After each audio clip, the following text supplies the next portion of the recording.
Right, so I kind of started this video and then I went to the toilet, so I figured I'll just restart the video because editing is not on the table. So, I have been learning about eigenstuff in my recent lectures.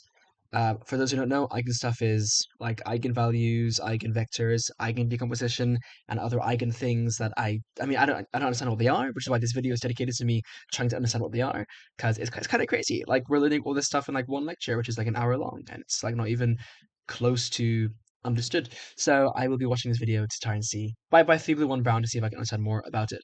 Yeah, that's pretty much it. So let's get straight into it. I already have this set up, my Obsidian set up for note taking, and yeah.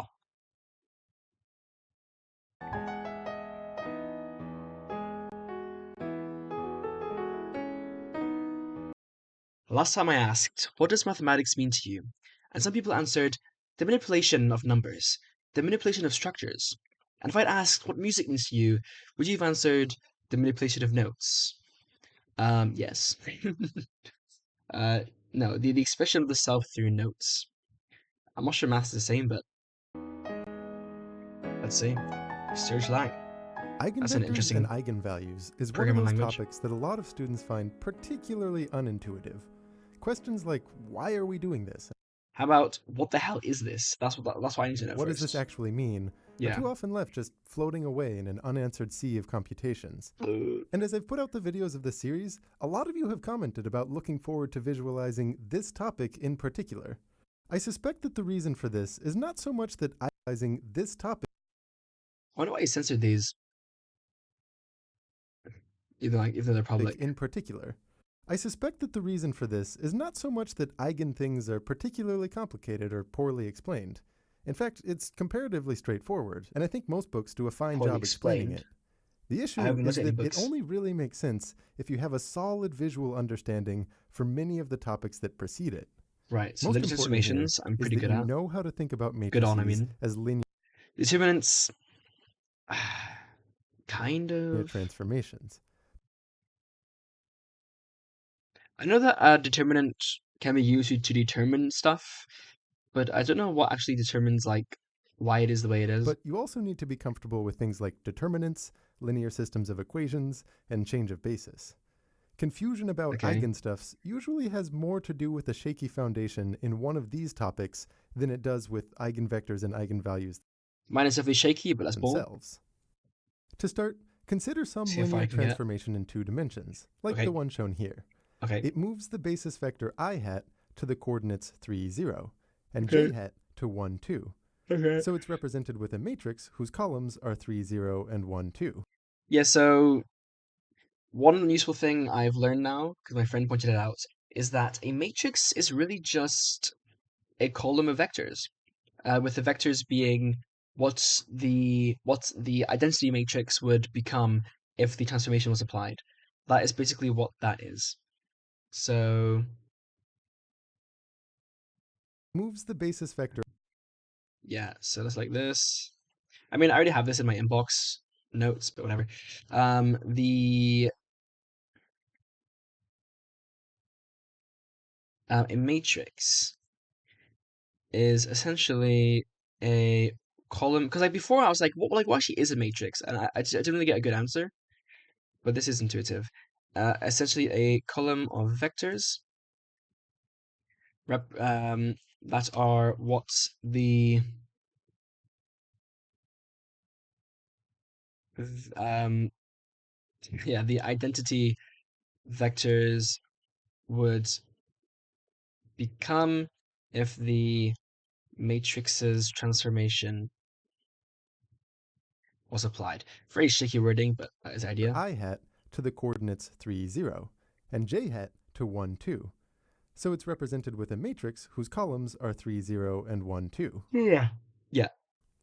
Focus in on what it does to one particular vector, and think about the span of that vector, the line passing through its origin and its tip. Most vectors are going to get knocked off their span during the transformation. I mean, it would seem pretty coincidental if the place where the vector landed also happened to be somewhere on that line. Mm-hmm. But some special vectors do remain on their own span. meaning the effect that the matrix So has just on scale. such a vector is just to stretch it or squish it, like a scalar.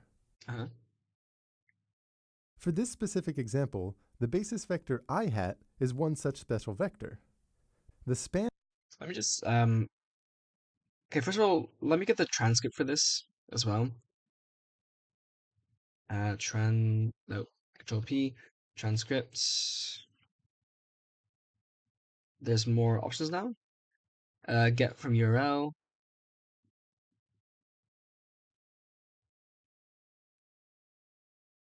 What just happened?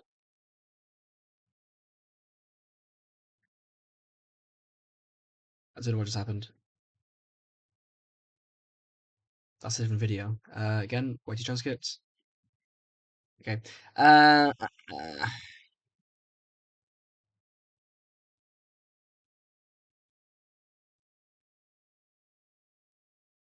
Yeah, so the span of a vector can be thought of as the line passing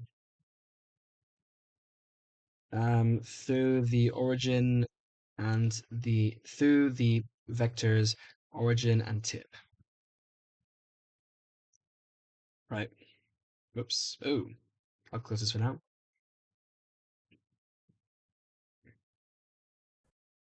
Get knocked off. Focus in on what it does to one particular vector, and think about the span of that vector.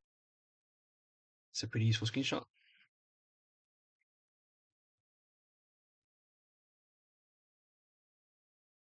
The line passing through its origin and its tip.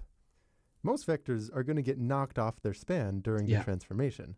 I mean, it would seem pretty common, meaning the effect that the matrix has on such a vector is just to stretch it or squish it, like a Yeah. scalar. Yeah. For this specific example, meaning the effect the vector landed also happened to be somewhere on that line. But some special vectors. This is 157. Why did it go there? Why did my mouse go there? 157, my cursor rather. Um, when a transformation on a vector results in the vector staying on its original span, the transformation is essentially just scalar. Vectors do remain on their own span, meaning the effect that the matrix has on such a vector is just to stretch it or squish it, like a scalar. Yeah. For this specific example, the basis vector I hat is one such special vector. The span of I hat is the x-axis, It and is. from the first column of the matrix, we can see that I hat moves over to 3 times itself, still on that x-axis. Mm-hmm. What's more, because of the way linear transformations work, any other vector on the x-axis is also just stretched by a factor of 3, and True. hence remains on its own span. A slightly sneakier vector that remains on its own span during this transformation is -1, 1. It ends up getting stretched by a factor of 2. And again, linearity is going to imply that any other vector on the diagonal line spanned by this guy is just going to get stretched out by a factor of 2. Is that what an eigenvector is? Surely not. Like, if that's it, then why wasn't that explained to me, or like at least made clear to me? So to review, so these are my lecture notes, by the way, and to kind of review what they say. Eigenvalues are the scalar values of lambda, such that the matrix A applied to a vector is equal to that scalar value times the identity matrix. And the eigenvectors of A, of the matrix A, are just the n vectors where the vector being applied to doesn't equal 0. I really don't understand what this means. Like, I need like an actual definition as opposed to a equivalence showing thing. I don't really understand. And for this transformation, those are all the vectors with this special property of staying Okay. on their span. Those on the x-axis getting stretched out by a factor of 3, and those on this diagonal line getting stretched by a factor of 2. Okay. Any other vector is going to get rotated somewhat during the transformation, knocked off the line that it spans. Yeah. As you might have guessed by now, these special vectors I did guess. Okay, so I do like how he lets you kind of figure it out yourself from his explanations. I think that's a very cool teaching style that I would like to employ in videos I make at some point. I don't know. Okay, so eigenvectors are the vectors of a transformation that remain on their span. are called the eigenvectors of the transformation. And each eigenvector has associated with it what's called Yes. an eigenvalue, So is the eigenvalue just a scalar which is quantity? just the factor by which it's stretched or Yeah. And an eigenvector is a vector. Let's keep it singular, so it's easy to, just because it's easy to describe it that way. Is a vector of a transformation that remains on its span, and its corresponding. Like, it's weird that we learned about the eigenvalue before the eigenvector as well. And the corresponding eigenvalue is the oops the scale eigenvectors factor. of the transformation. And each eigenvector has associated with it what's called an eigenvalue, which is just the factor by which it's stretched or squished during Yeah, is its scale factor. the transformation. So to relate this to my lecture notes, like so the matrix is equal to the eigenvalue times the identity matrix. But like that doesn't make sense because the matrix doesn't have to be like a uniform thing like that. Like I just don't understand. And like the eigenvector, I mean maybe my notes are just wrong. And I'm like the eigenvector is vectors that aren't equal to 0 of A. Like what? I don't understand. Of course, there's nothing special about stretching I'm just gonna versus ignore this for squishing now. or the fact that these eigenvalues happen to be positive. In another example, you could have an eigenvector with eigenvalue negative 1/2, meaning that the vector gets flipped and squished by a factor of 1/2. But the important part here is that it stays on the line that it spans out without getting rotated off of it. Yeah. For a glimpse of why this might That's so simple. I don't understand why it wasn't taught this way. be a useful thing to think about, consider some three-dimensional rotation. Okay. If you can find an eigenvector for that rotation, a vector that remains on its own span, what you have found is the axis of rotation. True. And it's much easier to think about a rotation, a vector that remains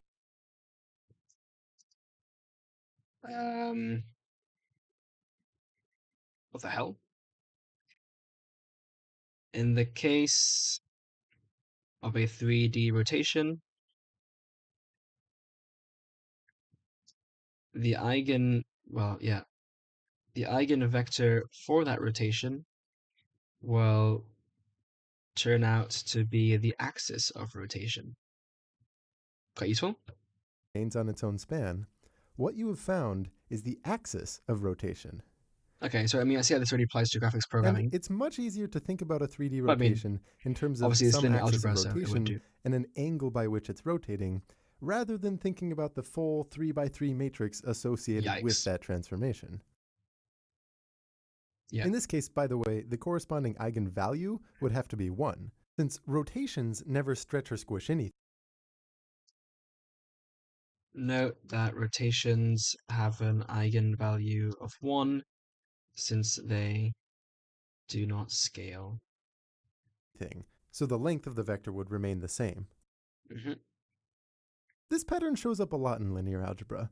With any linear transformation described by a matrix, you could understand what it's doing by reading off the columns of this matrix as the landing spots for basis vectors. Yeah. But often, a better way to get at the heart of what the linear transformation actually does less dependent on your particular coordinate system, is to find the Fair enough. eigenvectors and eigenvalues. I won't cover the full details on methods for computing eigenvectors and eigenvalues here, Huh? but I'll try to give an overview of the computational ideas that are most important for a conceptual understanding. Okay. Symbolically, here's what the idea of an eigenvector looks like. A is the matrix Right. representing some So this is what I saw in my transformation, lectures. with V as the eigenvector, and lambda is a number, namely the corresponding eigenvalue. What this expression is saying is that the matrix vector product, A times V, gives the same result as just scaling the eigenvector V by some value lambda. Yeah. So finding the eigenvectors and their eigenvalues of a matrix A comes down to finding the values of V and lambda that make this expression true. So V is the same between both of them. Lambda, the thing is, like, lambda doesn't equal A because it's a different operation, I guess. Like, one scalar multiplication, one vector multiplication. Even though, like, it's implicit. It's there. So really, like, with these lecture notes, yeah, I use dot for some reason. How would you do vector multiplication? Matrix vector multiplication. Matrix vector multiplication symbol. Like, is it also the dot? Just AB? Yeah. Yeah. It does suck that It's it's a little implicit. awkward to work with at first because that left-hand side represents matrix vector multiplication, Yeah. but the right-hand side here is Okay. this expression true. It's a little awkward to work. So let's say it's annoying. I'm trying to write an emoji. Stop it. Why is it doing that? Consider the equation. Yeah, so you have A times vector V. Now, also in my lecture notes, it was vector V sub lambda, which I don't understand either. I guess because you can have different eigenvalues, but like I don't really understand that. Maybe that'll become evident later. Lambda times vector V, where A is a matrix transformation, V, well, vec V is the vector being transformed, and lambda is the eigenvalue or an eigenvalue? Because I think you can have multiple eigenvalues, right? Is an eigenvalue. It's important to note that the left-hand multiplication, that the left-hand operation is vector, or well, matrix vector multiplication, whereas the right-hand operation is scalar multiplication. Therefore, A does not equal lambda, despite them looking like it. Yeah, this is a real flaw in maths, I think. The fact that like, those just look the same, there should really be a different symbol. Work with at first because that left-hand side represents matrix vector multiplication, but the right-hand side here is scalar vector multiplication. Like at least like a way to optionally make it obvious. Because like obviously, like if I put 3 it's a lambda, it's dead obvious. But if I don't if I don't know if lambda is a matrix or a value, then it's kind of just annoying. So let's start by rewriting that right-hand side as some kind of matrix vector multiplication, using a matrix which has the effect of scaling any vector by a factor of lambda. Right, so we can use the identity matrix. The columns of such a matrix will represent what happens to each basis vector, and each basis vector is simply multiplied by lambda, So this matrix will have the number lambda down the diagonal with zeros everywhere else. Yeah. The common way to write this guy is to factor that lambda out and write it as lambda times I, where So to make it more obvious that we are doing scalar, to have matrix vector multiplication occur on both sides, we can turn the lambda into a matrix transformation by multiplying it by the identity matrix. So then we get this, except it's lambda times I, like that. I is the identity matrix with ones down the diagonal. With both sides looking like matrix vector multiplication, we can subtract off that right-hand side and Whoopsie daisy. That should be backslash lambda.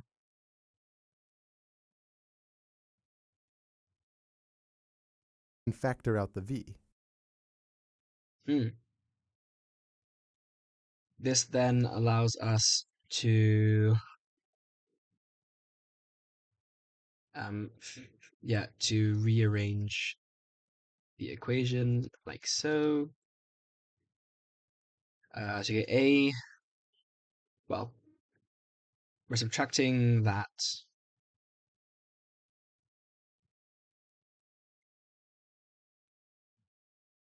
Yeah, so a times lambda I times the vector equals 0. But 0 as a vector, which is interesting. So just a vector with 0, 0 in it. It's kind of cool. So I said times, this is minus. Yeah. So what we now have is a new matrix, A minus lambda times the identity, and we're looking for a vector v such that this new matrix times v gives the 0 vector. Now, this will always be true if v itself is the 0 vector, but that's boring. What we want is a non-zero eigenvector. And if you watch chapter 5 and 6, you'll know that the only way it's possible for the product of a matrix with a non-zero vector to become 0 is if the transformation associated with that matrix squishes space into a lower dimension. And that squishification corresponds to a 0 determinant for the matrix. I understand that, but I understand and if you watch chapter 5 and 6, you'll know that the only way it's possible for the product of a matrix with a non-zero vector to become 0. Okay, I see. Yeah. Only way it's possible eigenvector. And if you... This is 714. Dude, this is actually pissed me off so much. What the hell? The only way to have a non-zero vector multiplied by what? If you watch chapter 5 and 6, you'll know that the only way it's possible for the product of a matrix with a non-zero vector... Yeah.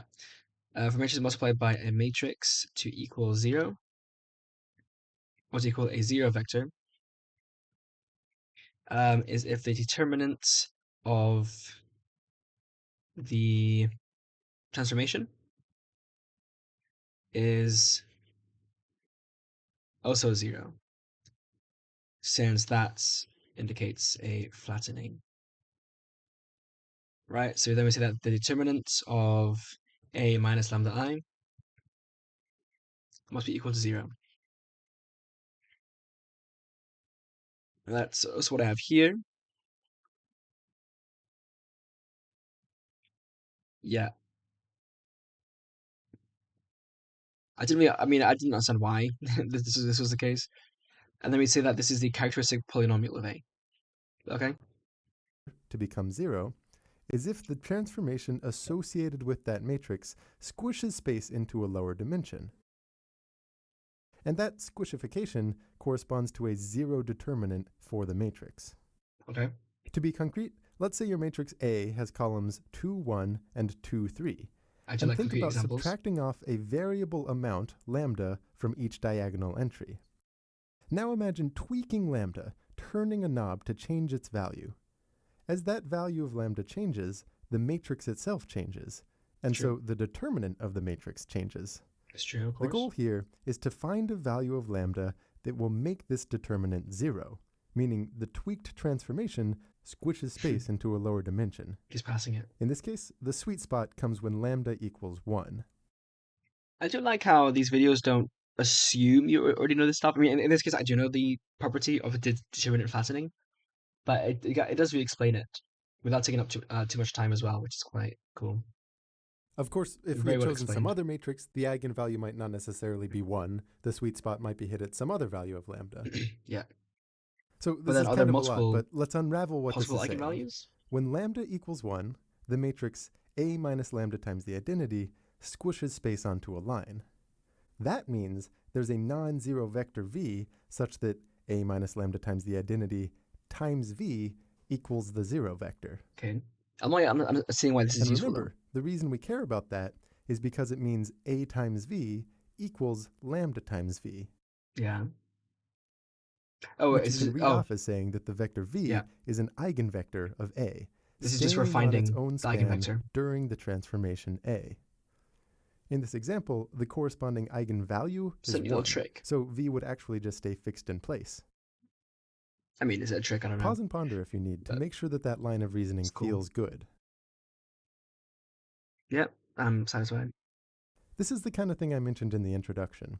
If you didn't have a solid grasp of determinants and why they relate to linear systems of equations having non-zero solutions, an expression like this would feel completely out of the blue. I do forget how determinants are actually calculated. Maybe I have it in my notes somewhere. Determinants of 0 equals 0 means the transformation is not injective. It's called a projection. Okay. The determinant of a square matrix represents the scalar factor of change in area volume of a linear transformation. Like, I understand what it represents, and like therefore, like if it's 0, it means this, right? That's why it's a determinant in that sense that it tells you if this is the case.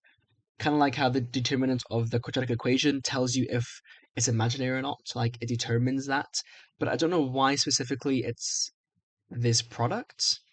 In the same way, I don't know why it's specifically b squared minus 4ac. I mean, to be fair, I do. Um, I can't remember it off the top of my head, but um, there is a way you can see how it's derived.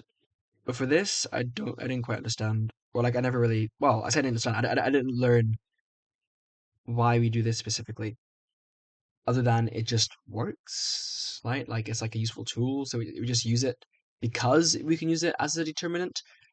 How you derive this specifically, though, again, I'm not so sure. To see this in action, let's revisit the example from the start, with a matrix whose columns are 3, 0 and 1, 2. To find if a value lambda is an eigenvalue, subtract it from the diagonals of this matrix and compute the determinant. Geez, gonna be tired. Doing this, we get a certain quadratic polynomial in lambda, 3 minus lambda times 2 minus lambda. Since lambda can only be an eigenvalue if this determinant happens to be 0, you can conclude that the only possible eigenvalues are lambda equals 2 and lambda equals 3. To figure out what the eigenvectors are that actually have one of these eigenvalues, say... Sorry, I just kind of zoned out. So yeah, the determinant is for a 2 by 2 matrix, it's a times d times b. Sorry, a times d minus b times c. Again, I don't know why it is that specifically, but whatever. So if we take this cancels out, so we get this, and then because in this case these cancels out, it's a lot easier to calculate this. I do remember that from the lecture as well. Only possible eigenvalue times 2 minus lambda.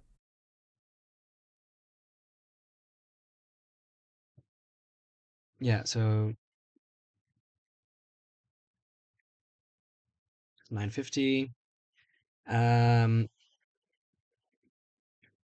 If the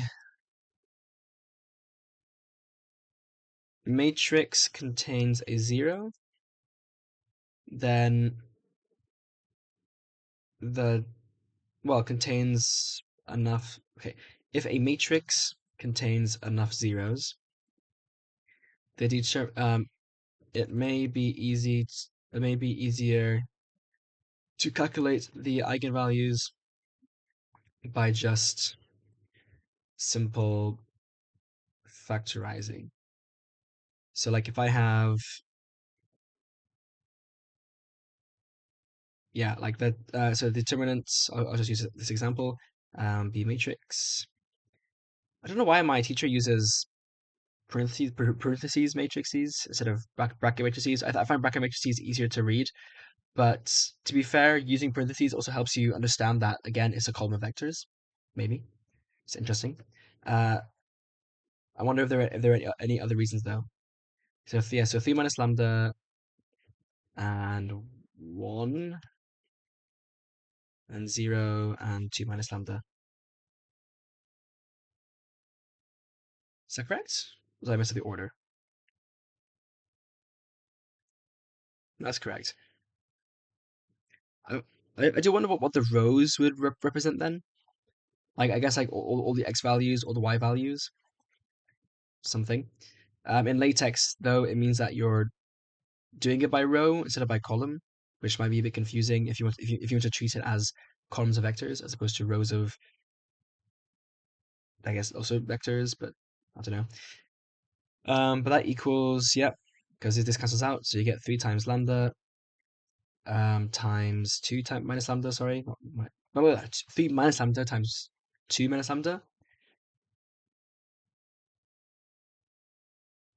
because that's the thing, and then minus, you get 1 times 0. Yep, which of course just equals 3 minus lambda times 2 minus lambda, which equals 0. So then from this, you can infer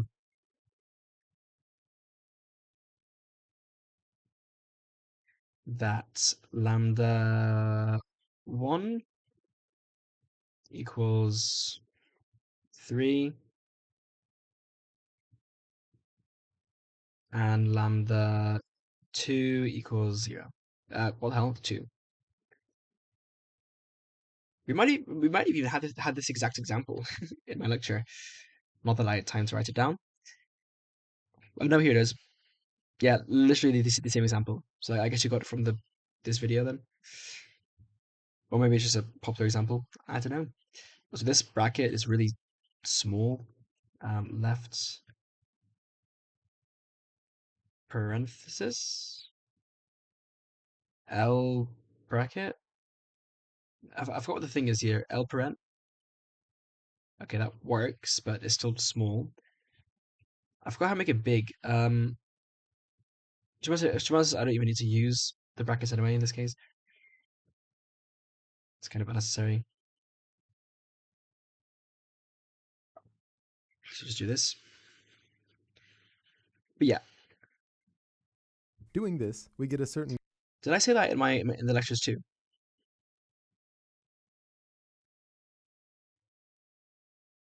No. Okay. Quadratic polynomial in lambda, 3 minus lambda times 2 minus lambda. Since lambda can only be an eigenvalue if this determinant happens to be 0, you can conclude that the only possible eigenvalues are lambda equals 2 and lambda equals 3. Mm-hmm. To figure out what the eigenvectors are that actually have one of these eigenvalues, say lambda equals 2, plug in that value of lambda to the matrix, and then solve for which vectors this diagonally altered matrix says eigenvalues, say lambda equals. Okay.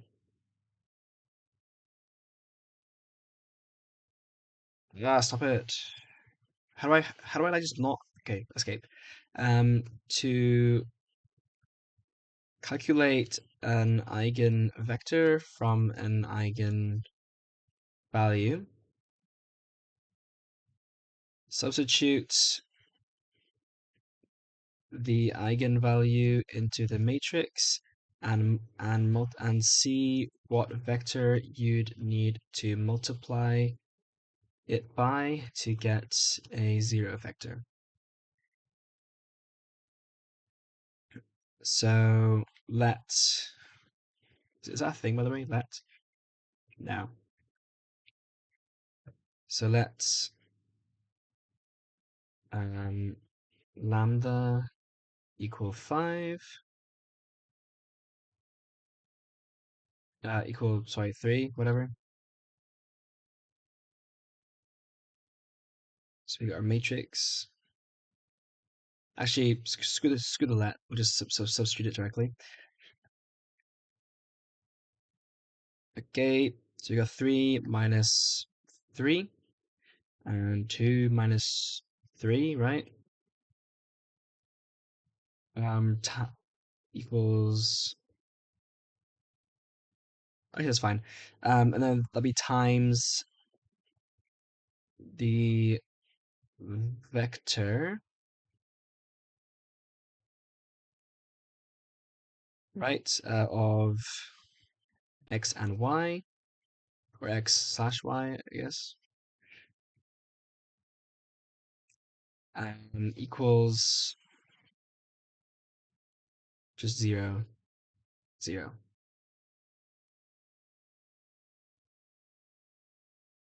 So I get this, right? And then from there,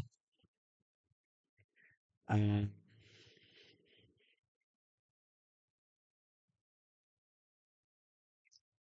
means 0 and yeah, so 0, 0, and then 1, negative 1 is my matrix. And then we have to do matrix multiplication. Whoops. Equals 2. Plug in that value of lambda to the matrix, and then solve for which vectors this diagonally altered matrix sends to 0. If you computed this the way you would any other linear system, you'd see that the solutions are all the vectors on the diagonal line spanned by negative 1, 1. This corresponds to the fact that the unaltered matrix, 3, 0, 1, 2, has the effect of stretching all those vectors by a factor of 2. Now, Huh?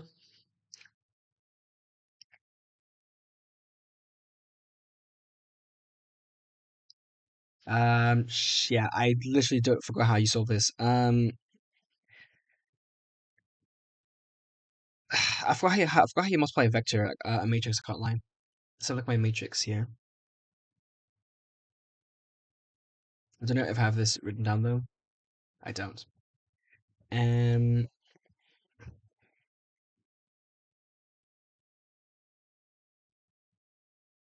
x y x y. Again, so let's think about this. This is a row of a column of vectors, right? So if we multiply it by a vector, what are we actually doing? Like, say I have the vector 1, 0, and I apply the transformation to it.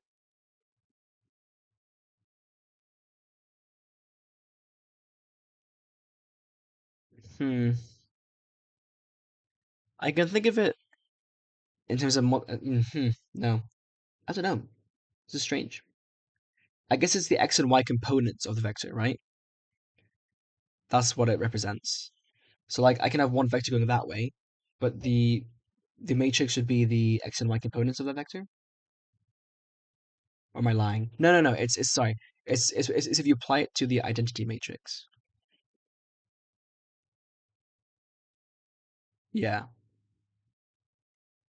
So, but again, like if I multiply it by a vector, what am I actually doing then to the vector?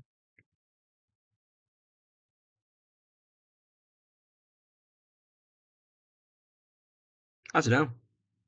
I actually don't know. Um. Okay, I need to revisit this. a 2D transformation doesn't have to have eigenvectors. For Okay. example, consider a rotation by 90 degrees. It doesn't have to have This is 1045. Not all transformations have eigenvectors, specifically 2D Eigenvectors. transformations. For example, consider a rotation by 90 degrees. This doesn't have any eigenvectors, since it rotates every vector off of its own span. Yeah. If you actually try computing the eigenvalues of a rotation like this, notice what happens. Its matrix has columns 0, 1 and -1, 0.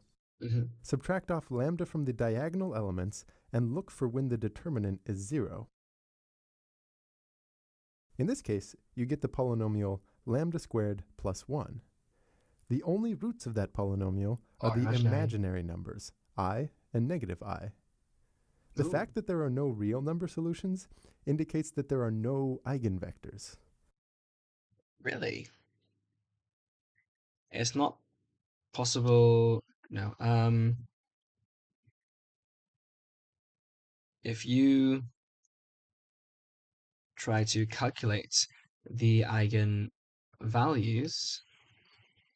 from a transformation such as a simple 2D rotation, you'll actually get imaginary results, which indicate that there is no eigenvector, which is interesting. Whoa, wall of text, jump scare. Interestingly, though, the fact that multiplication by I in the complex plane looks like a 90-degree rotation is related to the fact that I is an eigenvalue of the transformation. Yeah, I was going to say, the specifics of this are a little beyond what I want to talk about today, but note that the eigenvalues. What the hell? Notice that the eigenvalues, which are complex numbers, generally correspond to some kind of rotation in the transformation. Yeah, that is interesting. In fact, it's very interesting. So a rotation is almost like scaling in the imaginary plane, which is so fascinating. Really, like it truly is. Another pretty interesting example, worth holding in the back of your mind, is a shear. This fixes I hat in place and moves j hat 1 over, so its matrix has columns 1, 0 and 1, 1. All of the vectors on the x-axis are eigenvectors with eigenvalue 1, since Yep. they remain fixed in place. Yep. In fact, these are the only eigenvectors. When you subtract off lambda from the diagonals and compute the determinant, what you get is 1 minus lambda squared. Yeah. And the only root of this expression is lambda equals 1. Okay. This matrix has columns. Another pretty interesting example, worth holding in the back of your mind, is a shear. The back of my mind or the back of my silicastin? A shear transformation is an interesting case because it only has one eigenvalue.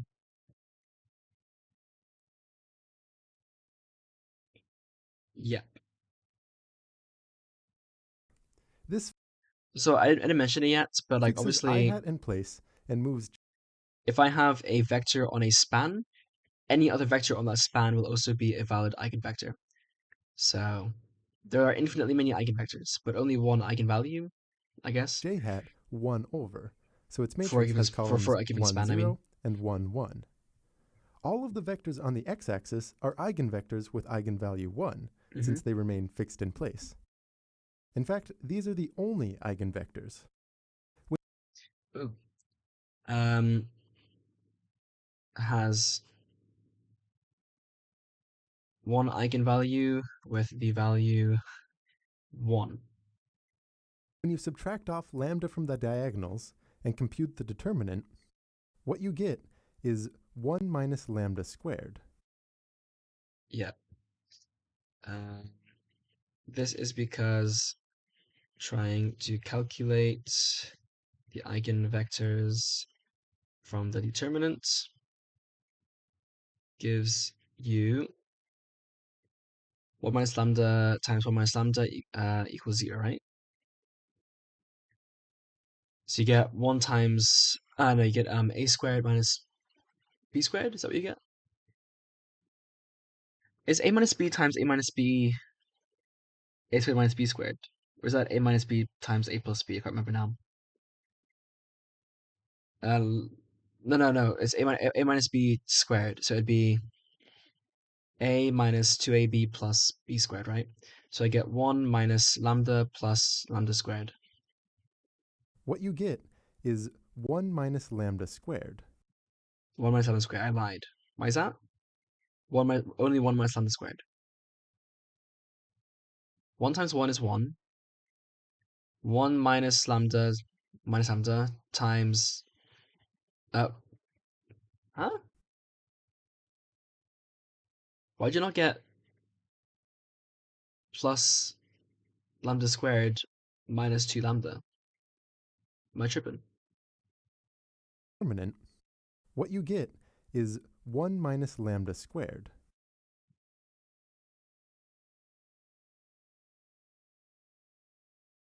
I don't understand. What? A minus b squared.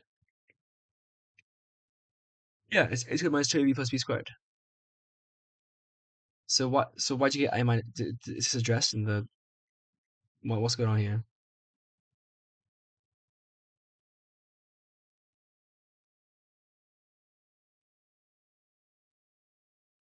No mention of this. What? I'm so confused right now. How is it 1 minus lambda squared? Eigenvectors. When you subtract off lambda from the diagonals and compute the determinant, what you get is 1 minus lambda squared. Oh, I'm so dumb, bro. It's in brackets 1 minus lambda squared. Not 1 minus lambda squared. Dude, goddamn, math is just a bit difficult to communicate sometimes. So the determinant gives you 1 minus lambda squared equals 0. Holy moly. And the only root of this expression is lambda equals 1. Which gives lambda equals 1. This lines up with what we see geometrically, that all of the eigenvectors have eigenvalue 1. Yeah. Keep in mind, though, it's also possible to have just one eigenvalue, but with more than just a line full of eigenvectors. What do you mean? A simple example is a matrix that scales everything by 2. The only eigenvalue is 2, but every vector in the plane gets to be an eigenvector with that eigenvalue. Okay, so it's all just for a span. Now Yeah, is it makes another sense. good time to pause and ponder some of this before I move on to the last topic. I pondered.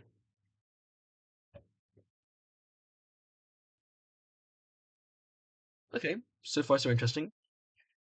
I still have no idea. Again, like what we learned in that university lecture was just so weird, bro. Like this is the same thing he just explained, but just like is missing the visual intuition, I guess. But then we also did characteristic polynomial with complex roots, and then like the spectrum of the eigens, and then we did the dominant eigenvalue, which is just lambda 1. And then like you got the spectral radius, then you got the if A is symmetric, and then you got like eigen comes dude, I don't know.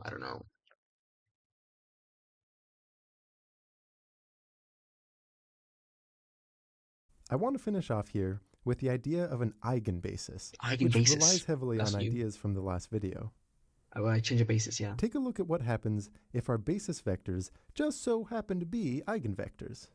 For example, maybe I hat is scaled by -1 and j hat is scaled by 2.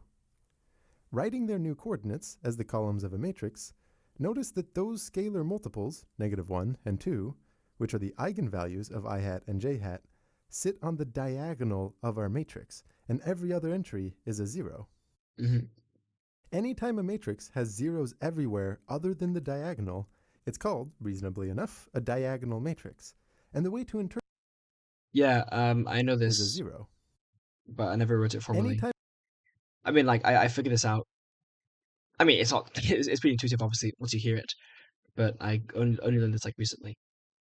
A matrix which has zeros all around except for the diagonal is called a diagonal matrix. Yep. And I'll make an example for literally no reason. In fact, I won't. Screw that. In fact, I might just not. Time a matrix has zeros everywhere other than the diagonal, it's called, reasonably enough, a diagonal matrix. And the way to interpret this is that all the basis vectors are eigenvectors, with the diagonal entries of this matrix being their eigenvalues. What? Diagonal matrix. And the way to interpret this is that all the basis vectors are eigenvectors, with the diagonal entries of this matrix being their eigenvalues. There are a lot of things. The basis vectors are eigenvectors.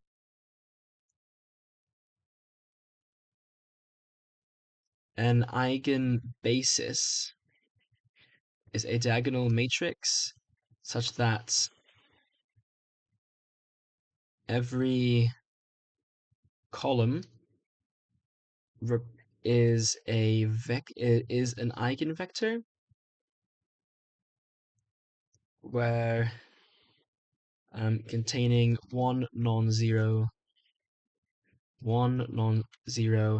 eigen one non-zero value that is its eigenvalue.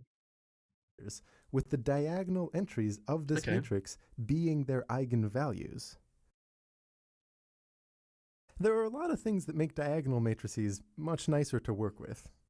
Yes. One big one is that it's easier to compute what will happen if you multiply this matrix by itself a whole bunch of times. Since all one of these matrices does is scale each basis vector by some eigenvalue, applying that matrix many times, say 100 times, is just going to correspond to scaling each basis vector by the 100th power of the corresponding eigenvalue. Yeah. In contrast, try computing the 100th power of a non-diagonal matrix. Really, try it for a moment. It's a nightmare. Okay. There are a lot of things that make diagonal matrix what will happen if you were to work with. One big one. God damn it. It is a lot easier to calculate the power of a diagonal matrix since you just raise its diagonal values to the nth power. Is that it's easier to compare eigenvalue. Of course, you'll rarely be so lucky as to have your basis vectors also be eigenvectors. But if you're Okay. This is not guaranteed for a basis.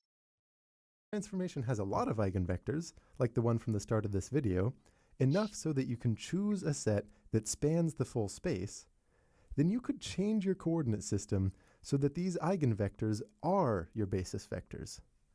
I talked about change of basis last video, but I'll go through a super quick reminder here of how to express a transformation currently written in our coordinate system into a different system.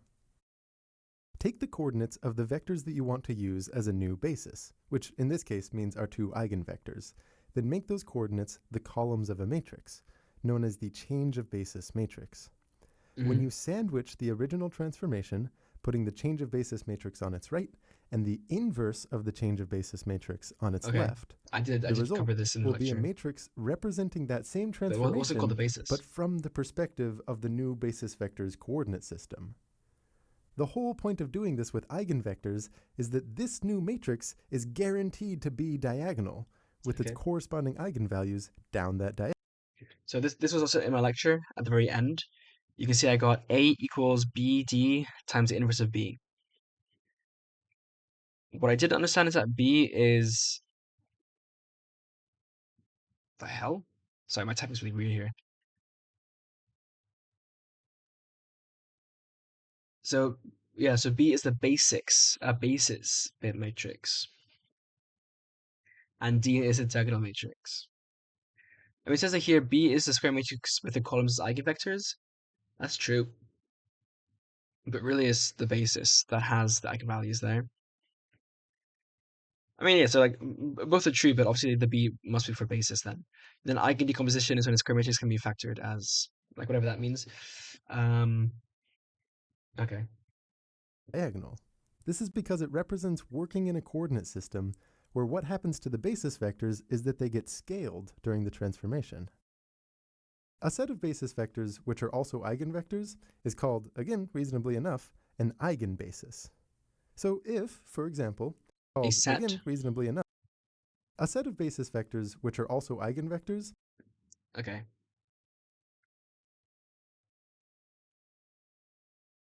is called, again reasonably enough, where what happens to the basis vectors is that they get scaled during the transformation.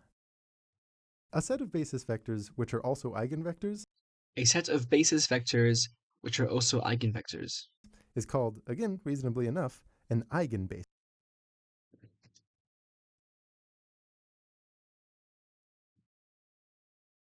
I.e., it is a set of vectors that are also eigenvectors.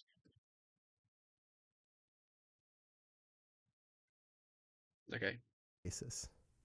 And like a matrix is also kind of a set of vectors So in a way. if, for example, you needed to compute the 100th power of this matrix, it would be much easier to change to an eigenbasis, compute the 100th power in that system, then convert back to our standard system. You can't do this with all transformations. A shear, for example, doesn't have enough eigenvectors to span the full space. True. But if you can find an eigenbasis, it makes matrix operations really lovely. For those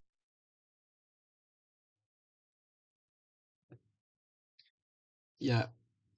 Therefore, it may be useful to rebase the vectors by multiplying the matrix transformation by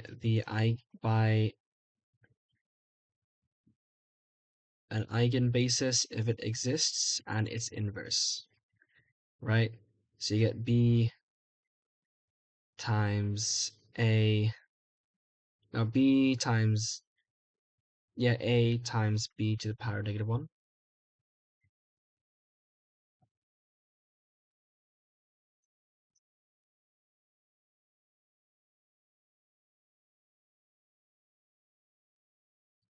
Um, However, this only works if an eigenbasis can be found spanning the entire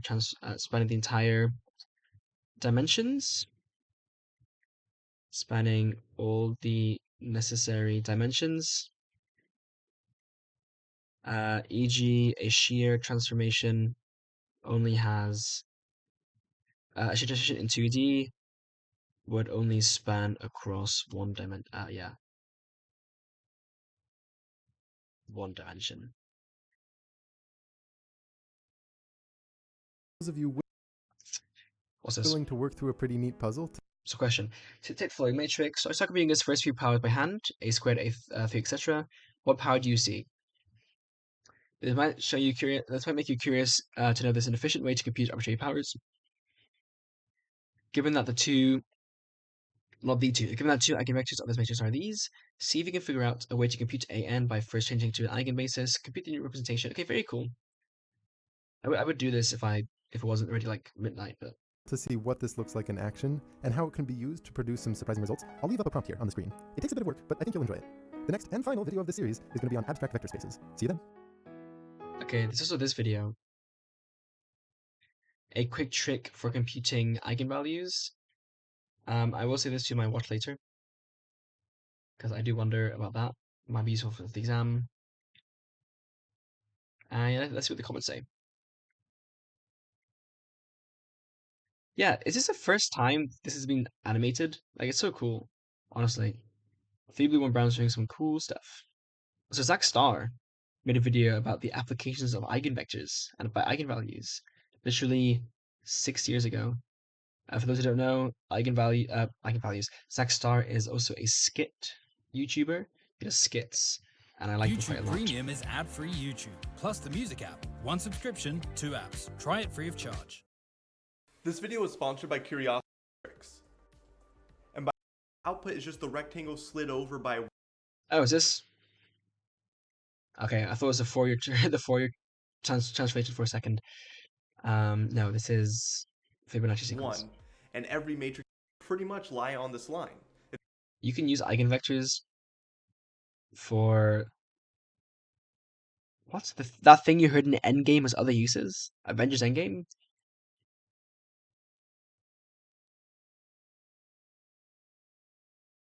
Maybe it's worth watching this video for fun. It's the built into the arithmetic, and also this matrix and its eigenvalues.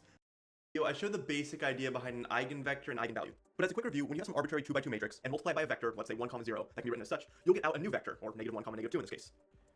Instead of representing vectors with arrows though, I'll just be using points, which will represent the end of the vector. I'm using Desmos, so it's just easier this way. But still, we have an input and output vector, and you'll notice that the matrix transformation causes the vector to scale and also rotate. That's usually what happens. Put a random vector in here, and the output vector will likely have different length and angle. In fact, I'll put a bunch of random input vectors on the screen, or really dots that represent their ends, and I'll apply the same matrix multiplication to all of them at once. These are the new output vectors, and most of them are just scaled and rotated versions of their associated inputs. But real quick, if we rewind, you'll see that any point on these 2 lines does not get rotated. Vectors on these lines only get scaled. And when a matrix only scales vectors along some line, that is from the matrix through matrix multiplication. Okay, I'll also save this for watching later. Cool.